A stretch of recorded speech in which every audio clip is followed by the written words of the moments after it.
This is DWN DCNA TV, owned and operated by Anje Media Group Incorporated. DWN is a commercial TV broadcast station authorized by the National Telecommunications Commission with license number BST/0412/2987. Renwood 4562 to inspired on December 31, 2028. DWN transmitter is located at 762 Quirino Highway, San Bartolome, Novaliches, Quezon City. DWN complex is located along Reliance ST, Barangay Highway Hills, Mandaluyong City. DWN operates with a transmitter power of 80 kilowatts. DWN engineering personnel are licensed by the Professional Regulations Commission and the National Telecommunications Commission. Hernando C. Manogod, PEC number 0000423. Romulo C. Tataron Jr., EC number 0033398.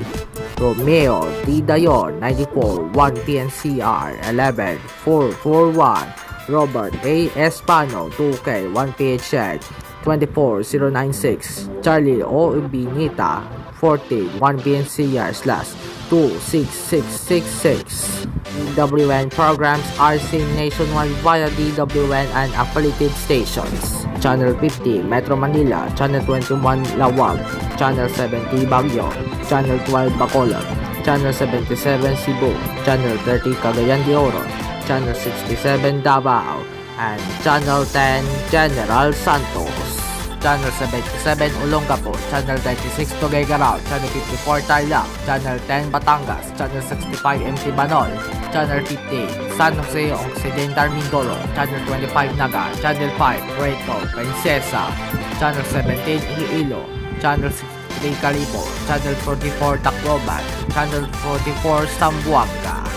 This is DWN, your global wing Grove Media, is now signing on.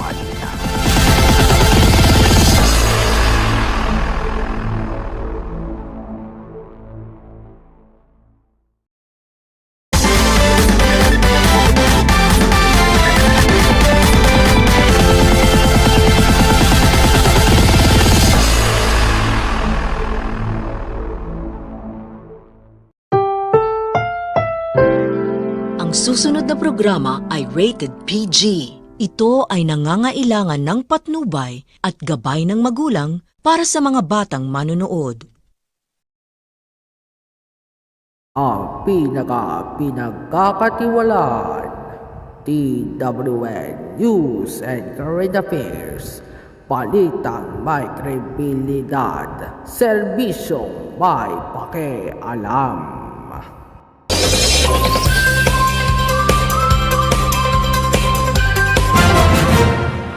Narito na ang pakigising sa inyo ngayong araw ng Biyernes.